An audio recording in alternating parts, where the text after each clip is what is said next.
Bienvenido a un recorrido por uno de los casos más escalofriantes jamás documentados en los Montes Apalaches.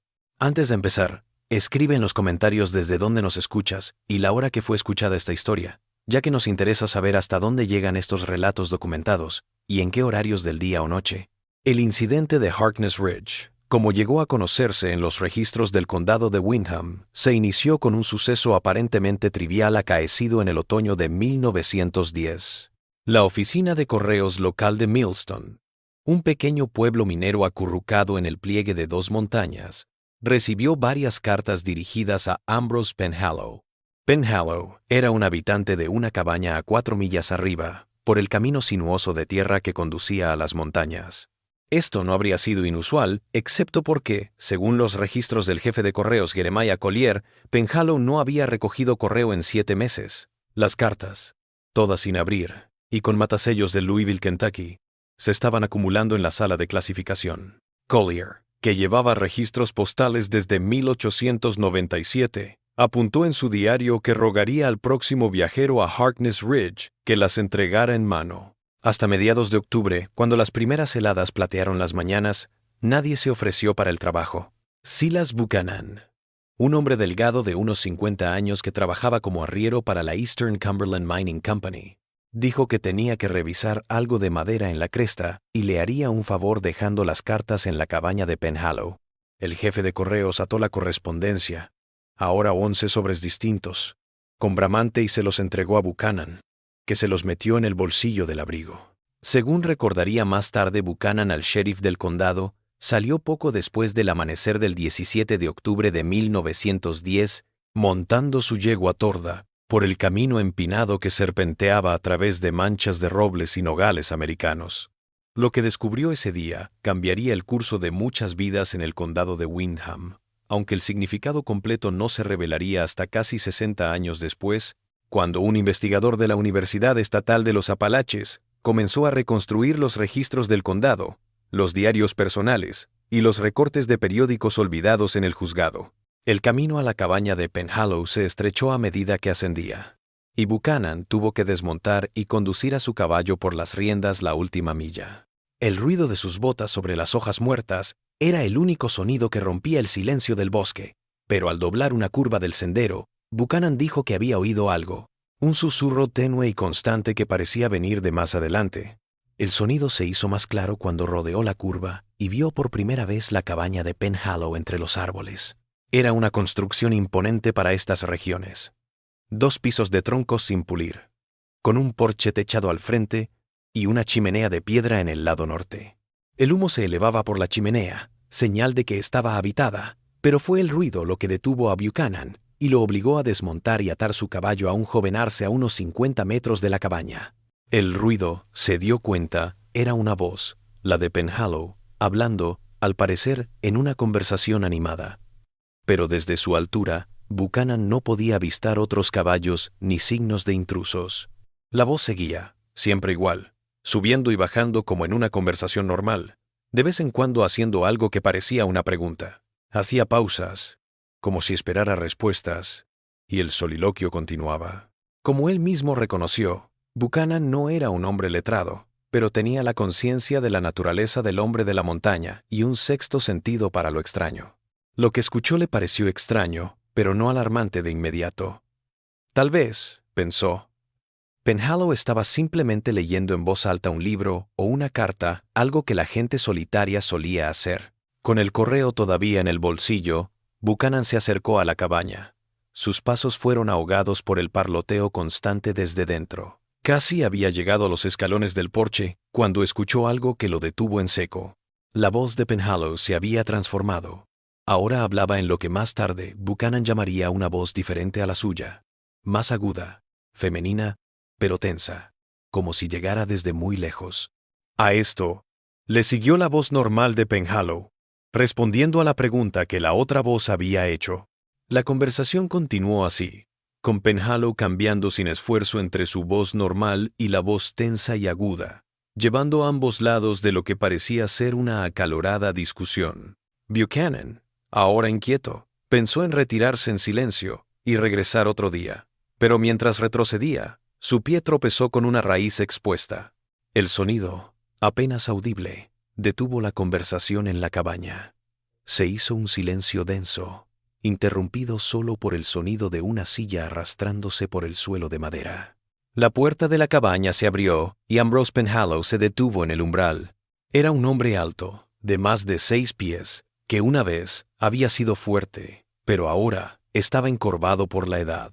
Su cara, cubierta en parte por una barba entera salpicada de canas, llevaba las marcas de alguien que había vivido décadas en la montaña, pero fueron sus ojos lo que Buchanan recordaría mejor en su descripción.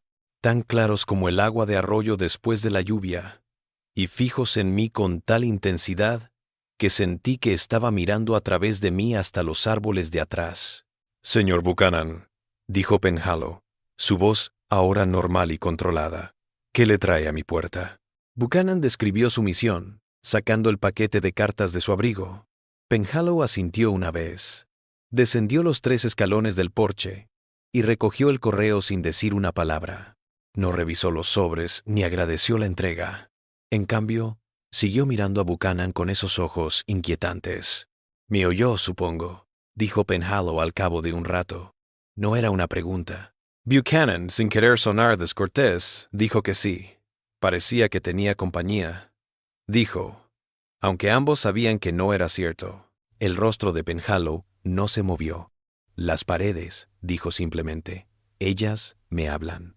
En la mayoría de los lugares, tal afirmación habría provocado alarma o risa, pero en los remotos pueblos de los Apalaches, donde la vida era difícil y la gente adquiría costumbres extrañas para sobrellevar la soledad, se toleraba la excentricidad siempre que no pusiera en peligro a la comunidad. Pero Buchanan no podía sacudirse la idea de que lo que había visto era más que una excentricidad. «¿Quiere algo del pueblo?», dijo Buchanan, deseando terminar la conversación y continuar su camino. «Regresaré esta tarde». Penhallow pareció pensarlo un momento, luego sacudió la cabeza. «Tengo todo lo que necesito aquí», dijo, gesticulando hacia la cabaña detrás de él. «Las paredes dan». Con esa enigmática afirmación se giró y regresó a su casa, cerrando la puerta tras de sí. Buchanan montó de nuevo a caballo y prosiguió su inspección de madera, aunque reconoció más tarde que deliberadamente siguió un camino que le mantuviera lejos de la finca de Penhallow en el viaje de vuelta. De vuelta en Millstone esa noche, Buchanan se detuvo en la tienda general de Hartley, donde algunos hombres se reunían alrededor de la estufa de vientre de olla para ponerse al día con las novedades y chismear. Allí relató por primera vez su extraño encuentro con Penhallow, tal vez en busca de una explicación de aquellos que lo conocieran mejor. Edmund Hartley, el tendero y guardián no oficial del conocimiento del pueblo, escuchó la historia de Buchanan con creciente fascinación.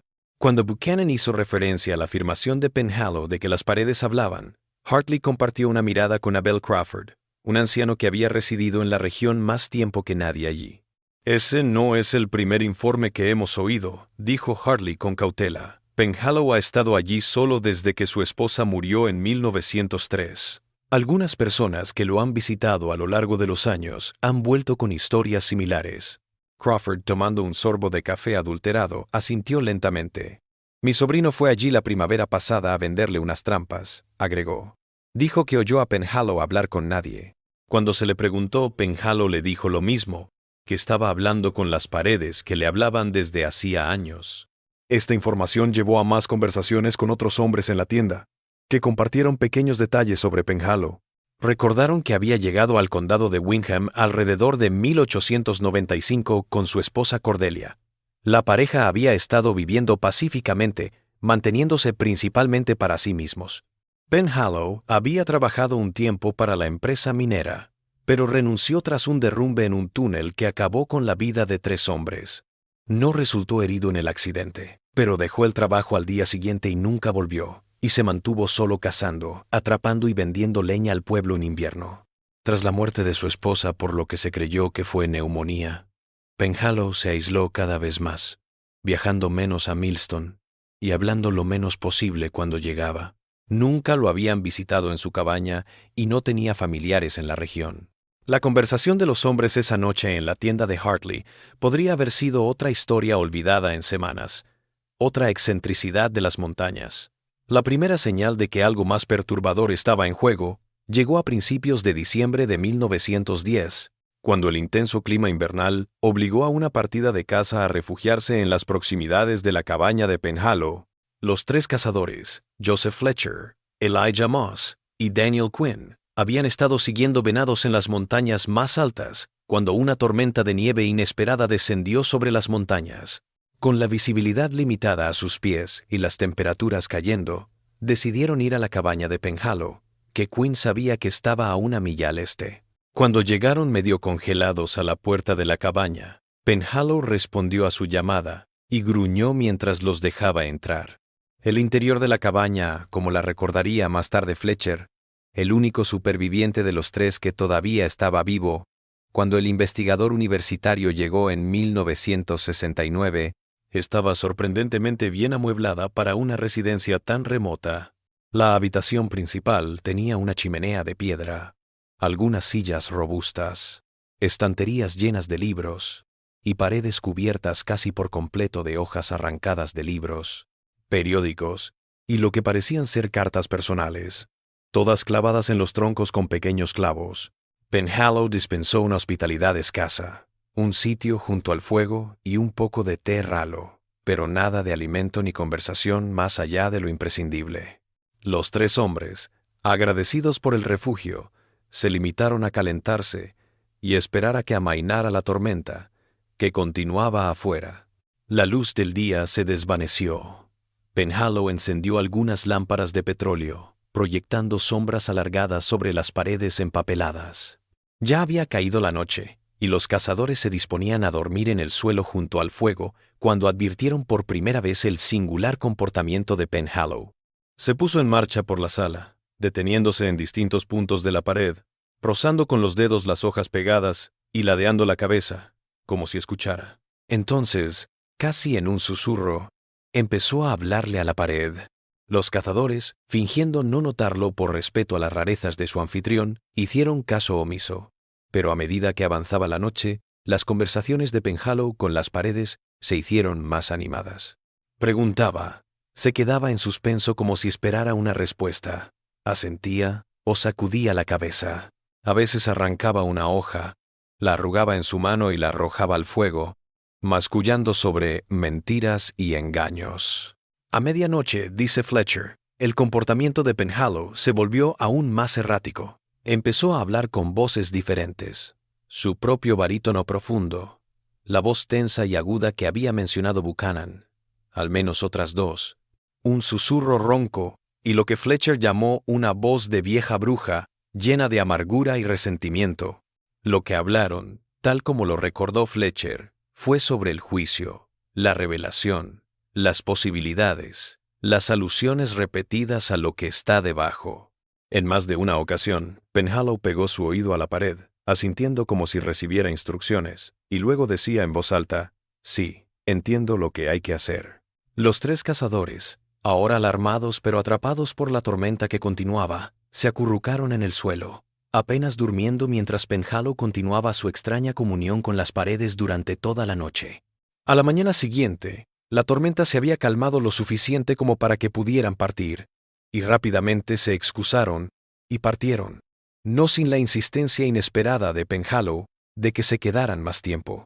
Actuó como si estuviera desesperado porque nos quedáramos. Recordaría más tarde Fletcher, tomó a Daniel por el brazo con tanta fuerza que le dejó moretones, diciendo que las paredes tenían más que contar, que querían hablar con oídos nuevos.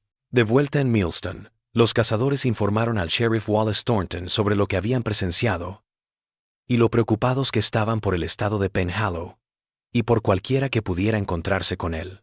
Thornton, que patrullaba un condado enorme y poco poblado con escasos recursos, escuchó sus preocupaciones, pero no hizo nada más que advertir a la gente que se mantuviera alejada de la cabaña de Penhallow siempre que fuera posible. Este consejo fue difícil de seguir durante el intenso invierno de 1910 hasta 1911, que trajo nevadas sin precedentes y temperaturas peligrosamente bajas a través de todos los Apalaches. El viaje se volvió peligroso, los caminos oscurecidos y los puntos de referencia cubiertos de nieve. A fines de enero, varios cazadores quedaron atrapados en una tormenta inesperada mientras revisaban sus líneas en Harkness Ridge. Cuando uno no volvió, se montó una partida de búsqueda. El sheriff Thornton y 4 hombres armados llegaron a la cabaña el 28 de enero de 1911 en busca del trampero desaparecido. Lo que encontraron allí se convertiría en tema de susurros en todo el condado de Windham durante generaciones, aunque el registro oficial siguió siendo deliberadamente vago.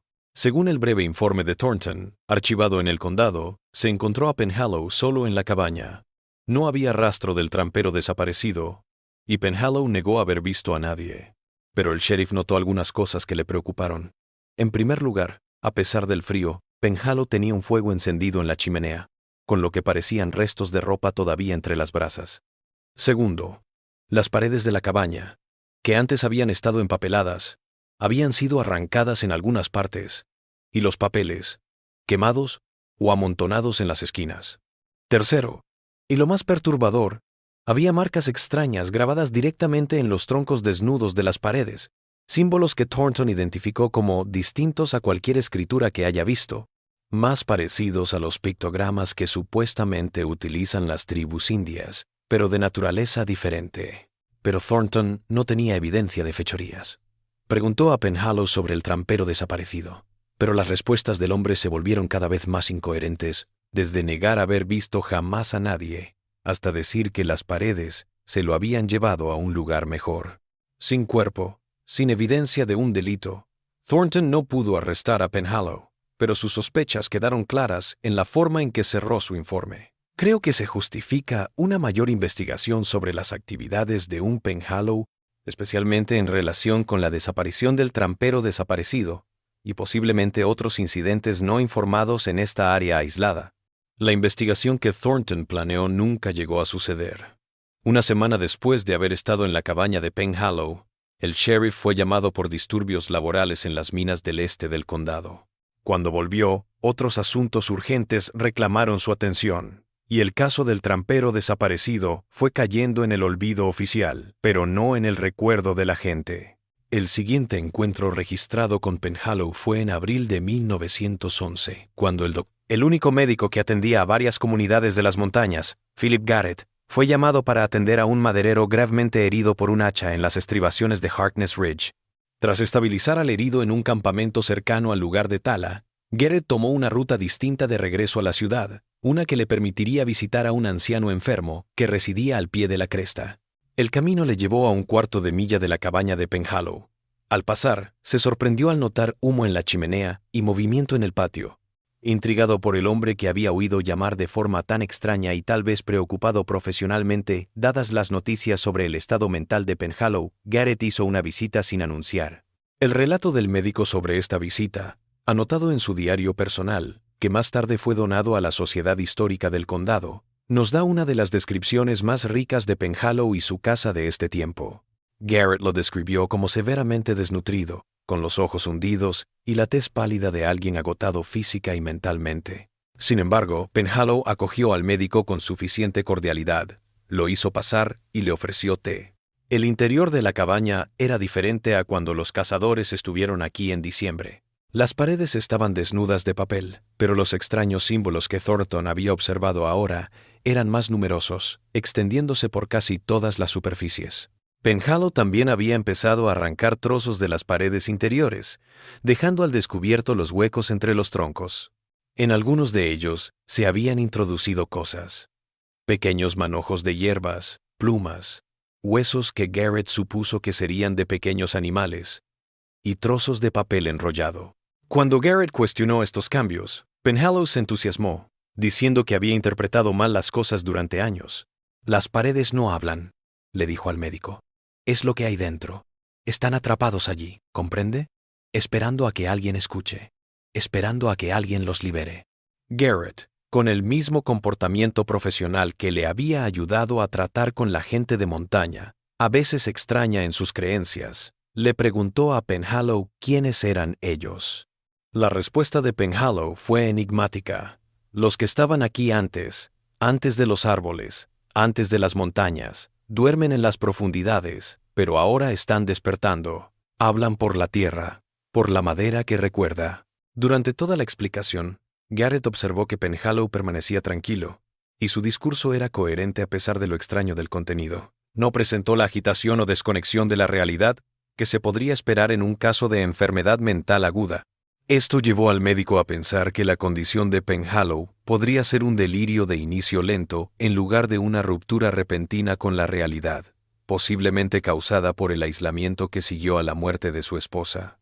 Antes de irse, Garrett trató de convencer a Penhallow de que regresara al pueblo con él. El hombre podría aprovechar comidas regulares y compañía. Penhallow se negó amablemente, pero con firmeza. No podía irse. Me necesitan para terminar el trabajo. Cuando Garrett preguntó a qué trabajo se refería, Penhallow hizo un gesto hacia las paredes parcialmente derribadas. Preparación. El portal debe ser preparado. Luego, mirando al médico, agregó: Usted también debería estar listo, Dr. Garrett. Ahora lo conocen, lo han oído, lo han visto. Los oirá pronto, llamando a través de sus propias paredes.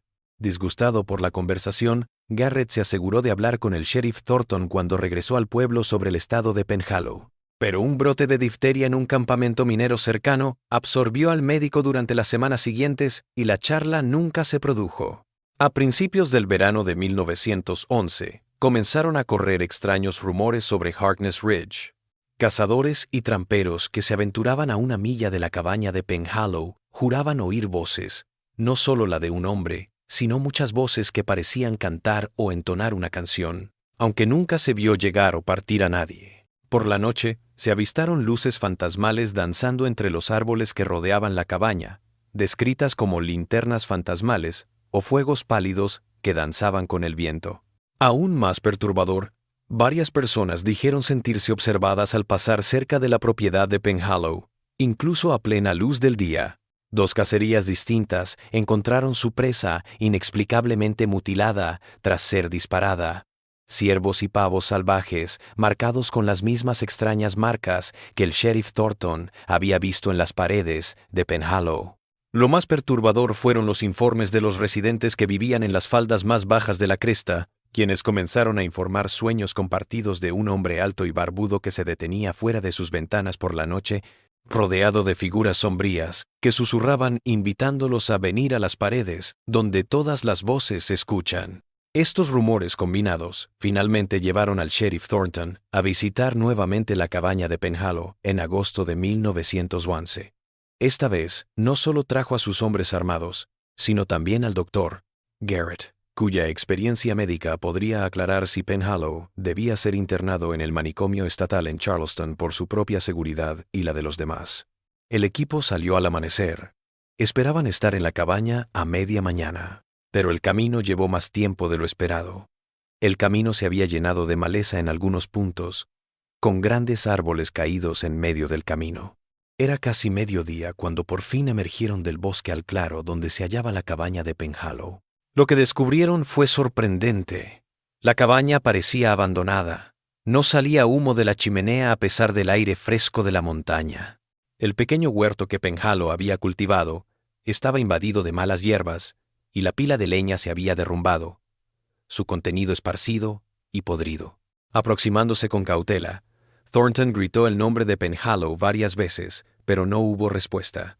Hizo un gesto a sus hombres para que acordonaran el área, y él y el Dr. Garrett entraban en la cabaña. La puerta estaba sin llave. Se abrió al toque de Thornton. El interior estaba oscuro, las ventanas cubiertas con lo que parecían pieles de animales clavadas en los marcos. Mientras sus ojos se adaptaban a la oscuridad, los 2 hombres observaron un espectáculo de caos. Los muebles estaban destrozados, sus partes amontonadas en las esquinas. Las marcas extrañas en los árboles ahora estaban acompañadas de lo que parecía ser escritura en un alfabeto más normal, pero las palabras, aunque legibles, no tenían sentido. Largas cadenas de consonantes sin vocales o frases que comenzaban en español pero que degeneraban en galimatías. La mayoría de las paredes interiores habían sido derribadas parcialmente, dejando agujeros de distintos tamaños entre los troncos. Algunas de estas aberturas eran lo suficientemente amplias como para que un hombre introdujera su brazo. Otras apenas permitían atisbar el espacio entre las capas exteriores e interiores de la cabaña. Estos agujeros habían sido llenados con todo tipo de cosas, más que los manojos que Garrett había visto la última vez que había estado allí. pero también relojes, joyas, pequeñas herramientas, tallas extrañas. El segundo piso de la cabaña, al que se llegaba por una escalera apoyada en la pared, reveló una escena aún más perturbadora. Todo el lugar se había transformado en lo que Thornton más tarde llamaría un santuario o altar. Las tablas del suelo habían sido arrancadas en el centro, dejando al descubierto el techo de la habitación inferior. Alrededor de esta boca, Penhallow había colocado un círculo de toscas figuras de madera de unos 2 pies de altura talladas para representar formas humanas distorsionadas, extremidades alargadas, manos enormes y rostros congelados en expresiones de agonía. Las paredes de esta habitación superior no estaban cubiertas de jeroglíficos, sino de palabras, miles de ellas, escritas con lo que parecía ser la letra de Penhallow, pero en tamaños que iban desde letras diminutas hasta letras de varios centímetros de altura. Estos textos, en los que se reconocían alusiones reiteradas a los que aguardan más allá, las voces entre y la apertura del camino. Entre ellas, se intercalaban frases que parecían transcripciones de conversaciones en distintos estilos de escritura, como si se tratara de voces distintas. No había rastro de Penhallow ni nada que indicara dónde podría haber ido. No parecía que faltara ropa, y una ojeada a la bodega de raíces conectada en la parte trasera de la cabaña mostró que sus reservas de comida enlatada estaban intactas. El sheriff Thornton organizó una búsqueda en los bosques cercanos, pero cuando la luz del día se desvaneció sin rastro de Penhallow, decidió llevarse a sus hombres de vuelta al pueblo. Antes de partir, dejó la cabaña lo más segura posible, clavando la puerta y las ventanas en caso de que Penhallow regresara. También recogió algunas cosas como muestra: una de las figuritas de madera de la habitación de arriba, un manojo de papeles de entre las paredes que parecían tener escritura legible y un diario hallado bajo el colchón de paja de Penhallow. Este diario sería la mayor evidencia para saber lo que había sucedido, pero fue tan perturbador que el sheriff Thornton solo se lo mostró al Dr. Garrett y el juez del condado. Escrito con la mano cada vez más errática de Penhallow, el diario narraba su caída en la obsesión a lo largo de los 13 años que transcurrieron entre la muerte de su esposa en 1903 y aproximadamente un mes antes de la llegada del sheriff en agosto. Las primeras entradas hablaban del dolor de Penhallow por la muerte de Cordelia y la sensación de su presencia en la cabaña donde habían vivido. Escribió que escuchaba su voz por la noche, tenue pero inconfundible, como si viniera de las paredes cerca de su cama. Al principio, lo atribuyó a sueños o al crujido de la madera, pero para 1906, las notas mostraban que Penhallow se había convencido de que estos ruidos eran mensajes reales. Describió hablar con lo que todavía pensaba que era el fantasma de su esposa, aunque notó que su manera de hablar ha cambiado, más formal de lo que jamás fue en vida. El cambio se produjo a principios de 1908, cuando Penhallow escribió: «No es Cordelia. Nunca ha sido Cordelia. Solo hablaron porque sabían que escucharía. Ahora ni siquiera se molestan en poner la excusa. Están hablando con sus voces reales, y hay muchas». Ahora el diario registraba la creciente obsesión de Penhallow con las voces en las paredes. Registró trozos de sus conversaciones. Al principio solo peticiones para retirar los papeles que forraban las paredes, para hacer huecos entre los troncos, para dejar ofrendas en ellos. Mientras Penhallow obedecía a estas órdenes, las voces se hicieron supuestamente más fuertes y numerosas. Para 1910, las entradas del diario se volvieron más erráticas, la escritura ordenada de Penhallow, deteriorándose y surgiendo varios estilos de escritura, en una sola página, como si varias personas estuvieran controlando su mano. Lo que comenzó como Penhallow anotando lo que las voces le decían, se convirtió en dictados de las voces mismas, declaraciones extrañas sobre el adelgazamiento de las barreras y el regreso de aquellos que reinaron antes del tiempo. La última entrada inteligible, del 12 de julio de 1911, decía: «Me han mostrado el camino no a través de los muros, sino por debajo. Los cimientos son la puerta. Cabo esta noche». A esta entrada le siguieron algunas páginas más de los símbolos extraños que había observado grabados por toda la cabaña, intercaladas con bocetos de patrones geométricos abstractos que parecían insinuar dimensiones más allá de la percepción humana. Sobre la base de esta evidencia, el informe oficial del sheriff Thornton dictaminó que Ambrose Penhallow se había derrumbado por completo Presumiblemente deambuló por el desierto en sus delirios y murió por exposición o accidente. El caso se cerró formalmente en octubre de 1911, cuando un perro de caza desenterró una bota que contenía restos humanos a 3 millas de la cabaña de Penhallow, aunque los restos estaban demasiado descompuestos para una identificación definitiva. Se supuso que eran los de Penhallow y fue enterrado en el cementerio de Millstone bajo una lápida sin marcar. La cabaña misma se dejó pudrir, los nativos locales manteniéndose alejados por superstición. Para 1920, el tejado se había caído, y en otra década no era más que un montón de troncos podridos reclamados por el bosque. Este podría haber sido el final de la historia si no hubiera sido por una serie de incidentes extraños que sacudieron el condado de Windham en las décadas siguientes. Entre 1912 y 1950 se registraron 7 casos de personas que vivían en cabañas aisladas que decían oír voces que les hablaban desde el interior de sus muros. En cada caso, el individuo comenzó a alterar la casa en formas similares a las de Penhallow, retirando revestimientos interiores, abriendo huecos entre los troncos, dejando ofrendas en los espacios descubiertos. 3 de estos casos culminaron en suicidio, 2 en desapariciones y 2 en ingresos a manicomios. En cada caso, los investigadores hallaron diarios o cartas que narraban experiencias casi idénticas a las que Penhallow había documentado. Algunos incluso lo llamaron por su nombre, lo que implicaba que su historia se había extendido por la zona, pero otros parecían ajenos al incidente original. El último caso informado fue en 1969, cuando el estudiante de la Universidad Estatal de los Apalaches, Martin Holbrook, quien estaba investigando los relatos históricos, alquiló una cabaña cerca de la antigua propiedad de Penhallow mientras realizaba su trabajo de campo. Tras 3 semanas, Holbrook llamó a la jefa de su departamento, la doctora Eleanor Vance, con la voz temblorosa, declarando que había hecho un gran avance en la comprensión del fenómeno Penhallow. Según declaró posteriormente la doctora Vance a las autoridades locales, Holbrook relató haber oído lo que creía que eran ardillas o ratones moviéndose en el interior de sus muros, pero después de algunas noches, se convenció de que eran voces susurrando. Holbrook, ya absorto en la historia que estaba investigando, en lugar de asustarse, decidió comunicarse con lo que fuera que estuviera haciendo el ruido. Holbrook notificó a la doctora Vance que habían respondido no voces, sino lo que llamó impresiones directas en su mente. Estas comunicaciones revelaron que el fenómeno que Penhallow había descubierto no era sobrenatural, sino más bien manifestaciones de lo que Holbrook llamó filtración dimensional, puntos donde la barrera entre nuestra realidad y otra se había adelgazado. La doctora Vance, preocupada por la cordura de su compañero, fue a verlo el fin de semana siguiente. Pero cuando llegó a la cabaña, estaba vacía, sus materiales de investigación de Holbrook esparcidos por el suelo. Lo más perturbador fue una carta a medio escribir a la doctora Vance, que dejaba a medias la oración con un rabioso trazo de pluma que se escapaba de la hoja.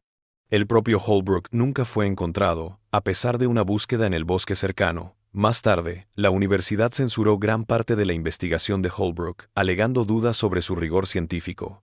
Pero quedaron copias de sus apuntes en la colección privada de la doctora Vance, quien seguía convencido de que Holbrook había descubierto algo real, aunque no lo que imaginaba.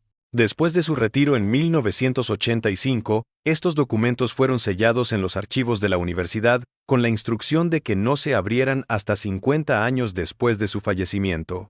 Ese sello probablemente habría permanecido intacto si no hubiera sido por el proyecto de construcción que se inició en 2001, cuando un promotor compró miles de acres en Harkness Ridge para una comunidad planificada de segundas residencias. En la primera excavación para la carretera de entrada principal, los trabajadores desenterraron algo extraño a unos 20 pies bajo tierra, un círculo de piedras que rodeaba lo que parecía ser una grieta natural en el lecho rocoso.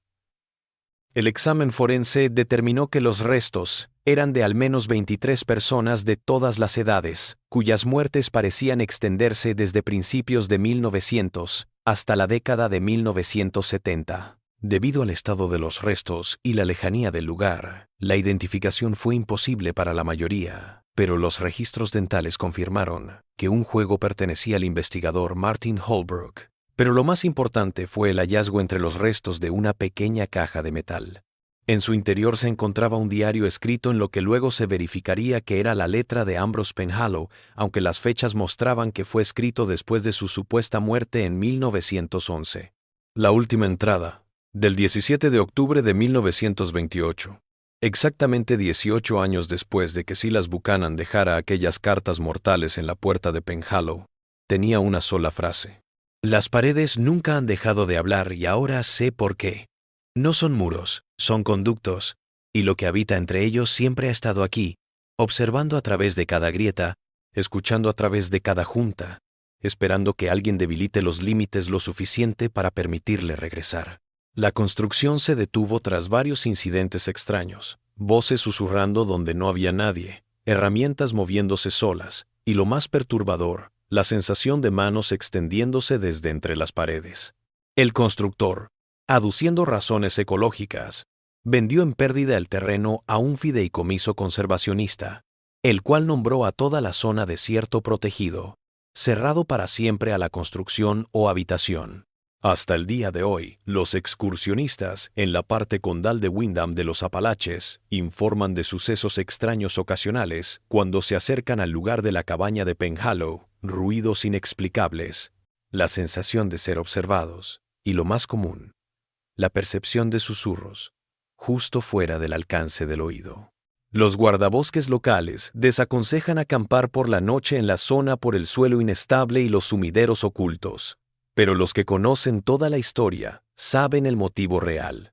Algunas fronteras, una vez rotas, nunca se reparan por completo, y en el silencio de las montañas, si escuchas con atención las ruinas de madera que aún persisten en hondonadas solitarias, podrías oír lo que oyó Ambrose Penhallow. La pregunta que persigue a cualquiera que conozca la historia no es si Penhallow estaba loco, sino si lo que lo volvió loco todavía podría estar ahí afuera, todavía buscando oídos frescos para susurrar y manos para abrir puertas entre nuestro mundo y lo que sea que aguarde más allá de sus muros. En los años que siguieron al proyecto abandonado de construcción, surgieron más avistamientos extraños en Harkness Ridge. Los guardabosques que patrullaban el desierto recién protegido informaron haber descubierto extraños círculos de piedras dispuestos exactamente según el patrón desenterrado durante la excavación. Círculos perfectos con una abertura en el centro, como versiones en miniatura de la formación subterránea que había albergado los restos humanos. Estos círculos de piedra surgían de la noche a la mañana, incluso en lugares que habían sido revisados el día anterior.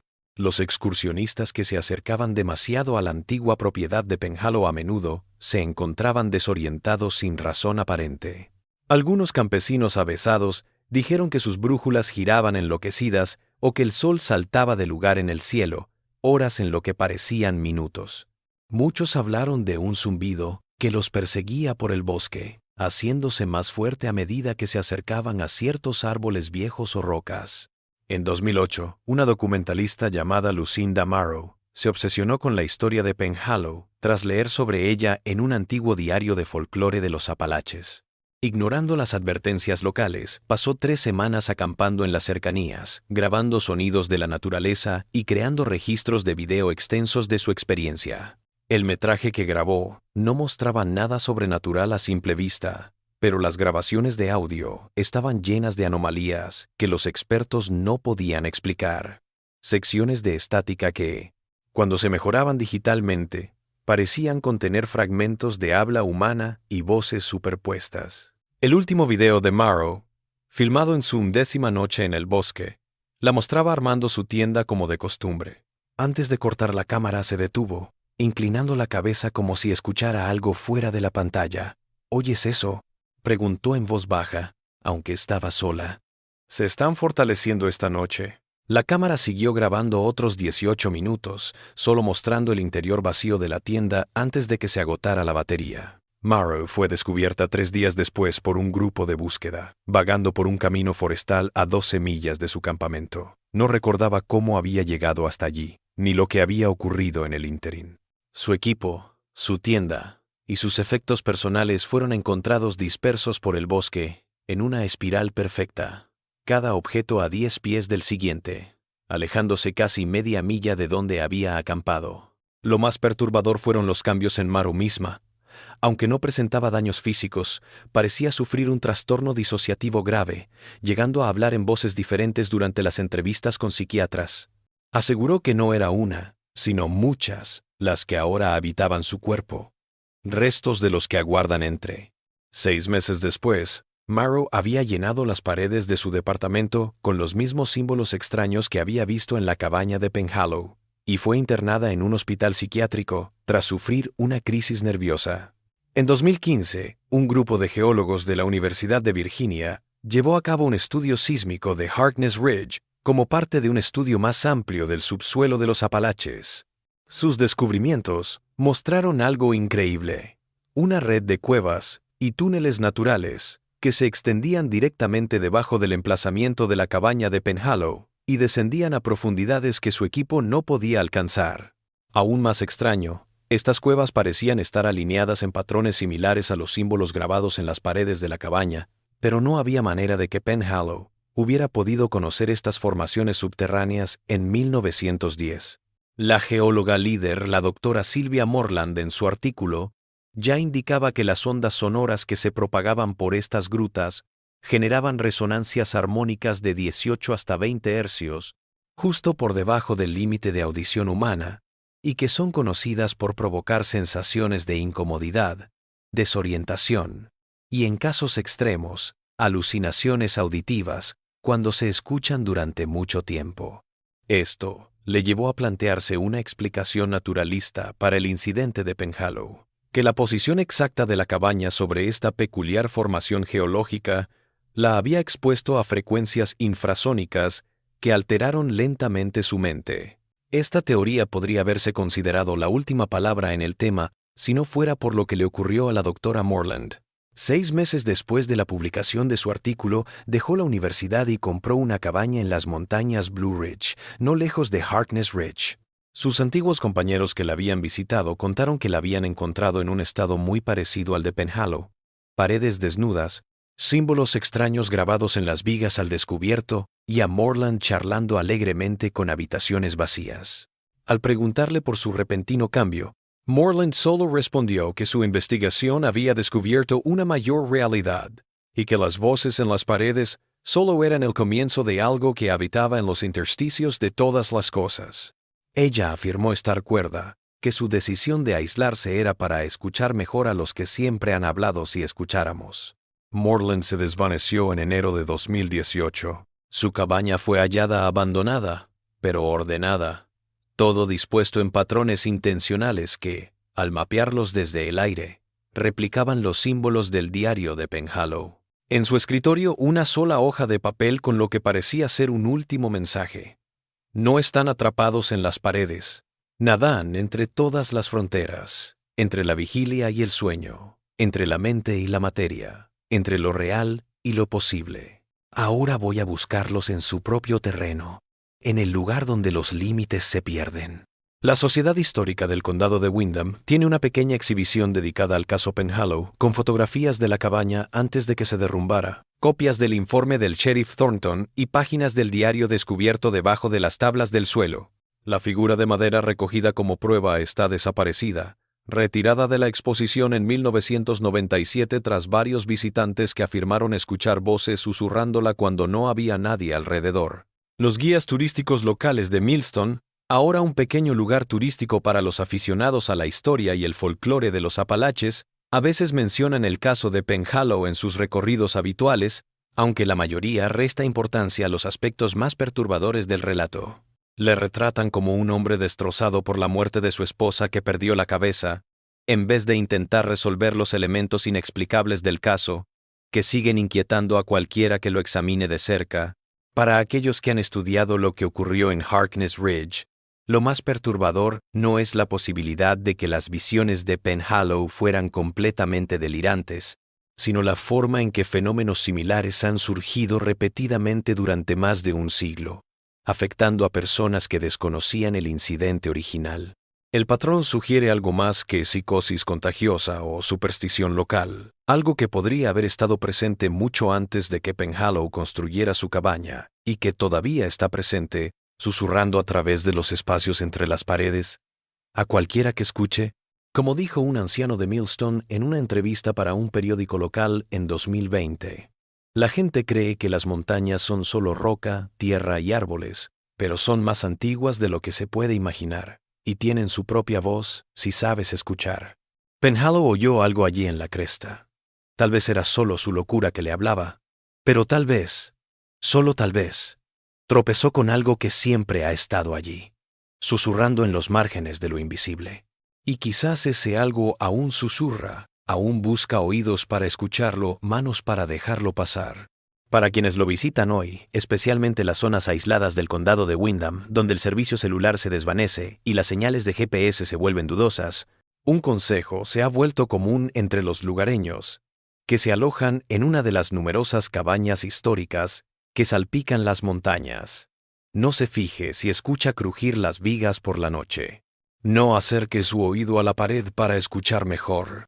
Y si oye voces susurradas desde dentro, haga sus maletas y vuelva a la civilización inmediatamente, porque lo que empieza como un eco se convierte pronto en una conversación de la que no hay vuelta atrás.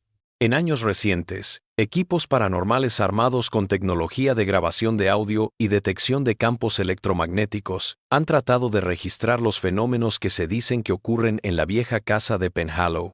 La mayoría regresa decepcionada. No ha grabado más que el sonido del bosque. Pero otros han capturado lo que dicen que es FBE, o fenómenos de voz electrónica. Frases susurradas que emergen en sus grabaciones aunque no se escuchan en el momento de la grabación. Las frases más comunes que se escuchan son: abran paso, siempre hemos estado aquí. Y lo más perturbador, te recordamos. Un equipo de grabación de un conocido servicio de streaming abandonó su proyecto por completo tras encontrar a su técnico de audio inconsciente al pie de un gran roble, con su equipo desaparecido y extraños símbolos grabados en la corteza sobre él. Cuando volvió en sí, dijo que no recordaba nada, pero que se fueran de ahí inmediatamente. Las imágenes que grabaron nunca se publicaron y la productora solo dijo que tenía reservas éticas sobre el material. Los folcloristas de los Apalaches han encontrado paralelismos entre el incidente de Penhallow y relatos mucho más antiguos de los pueblos nativos que una vez vivieron en la zona. Las leyendas orales cherokee hablan de lugares delgados en las montañas donde los mundos se cruzan. Estos lugares se señalaban con círculos de piedra y se evitaban, sobre todo en ciertas fases lunares en las que se pensaba que las barreras eran más débiles. Los colonos europeos importaron sus propias supersticiones sobre paredes parlantes y bosques susurrantes. Muchos de los primeros inmigrantes escoceses irlandeses pensaban que ciertos tipos de madera, especialmente el roble y el nogal americano viejo, guardaban recuerdos de lo que habían visto cuando estaban vivos. Esta creencia dio origen a prácticas constructivas, como rituales para cegar las paredes, tallando ciertos signos protectores en las vigas maestras.